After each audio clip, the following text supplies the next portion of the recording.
Alors bonjour à vous tous et bienvenue à une autre capsule kilowattheure. On vous propose encore un autre essai très spécial aujourd'hui. Alors on a pu mettre la main sur un BrightDrop Zevo 400. Vous allez me dire c'est quoi ça? Bien, il s'agit du nouveau fourgon tout électrique conçu par la nouvelle division de GM, General Motors, qui s'appelle BrightDrop. Et on en a pu déjà peut-être voir sur la route quelques-uns parce que des compagnies comme FedEx ou Nationex s'en servent déjà. Et ces camions-là sont construits à l'usine Cami à Ingersoll, en Ontario. Donc, si vous voulez bien, on va le faire un petit tour à l'intérieur. Il s'agit d'un véhicule qui a été vraiment conçu et pensé pour la livraison. Alors, il n'y a rien d'extravagant. On en juge que par les poignées qui servent à ouvrir et fermer les portes. C'est très industriel. Cependant, il n'est pas dépourvu de technologie. On a les mêmes technologies qu'on pourra trouver dans un Chevrolet Equinox EV avec les mêmes systèmes d'infodivertissement de General Motors.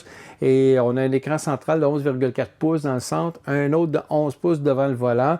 Et ça donne quand même là, une voiture quand même technologiquement impressionnante.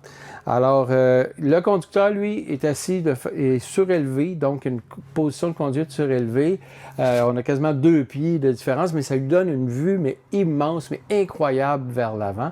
Et le passager, lui, est assis dans un banc beaucoup plus bas, dans un strapontin, mais bon, il est quand même bien assis, mais c'est plus rudimentaire comme confort. Je pense que le conducteur est mieux assis.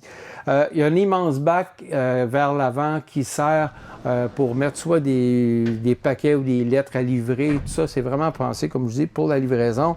On peut même y mettre une demi-épicerie. On va aller faire un petit tour à l'arrière dans la boîte.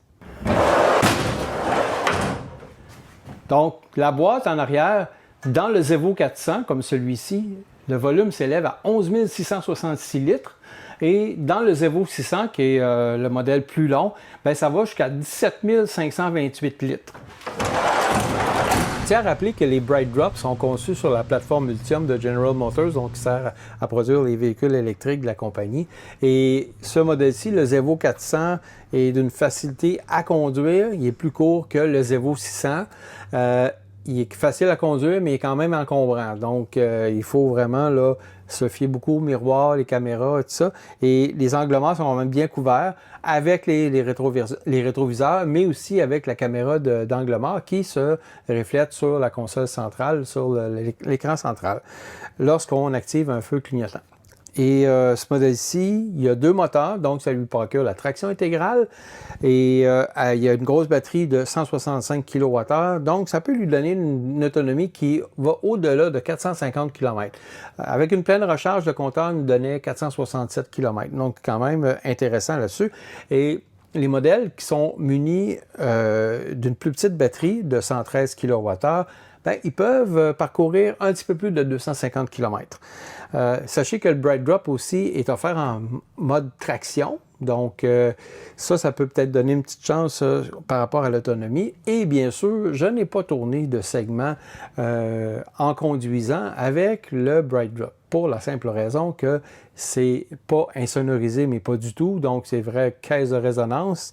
Et puis, il n'y a aucune isolation. Donc, une chance qu'on peut brancher nos téléphones portables avec Android Auto ou Apple CarPlay pour pouvoir écouter sur Spotify, ou bien il y a aussi les chaînes de radio et la SiriusXM qui peuvent être écoutées sur le système de son qui est quand même assez efficace pour, à tout le moins, atténuer le bruit ambiant de la caisse de résonance.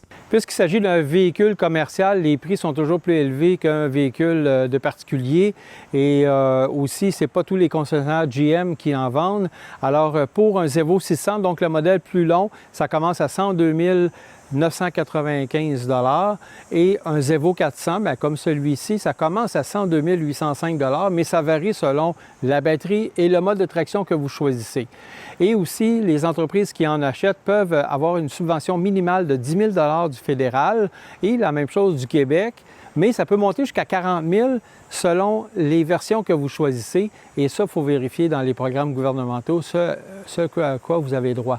Et ensuite, on voudrait quand même remercier une autre fois Fils électrique pour nous avoir permis d'essayer ce Zevo 400 à traction intégrale qu'on a eu un grand plaisir à conduire pour cette capsule-ci. Et on espère qu'elle vous a plu et on vous dit à la prochaine fois.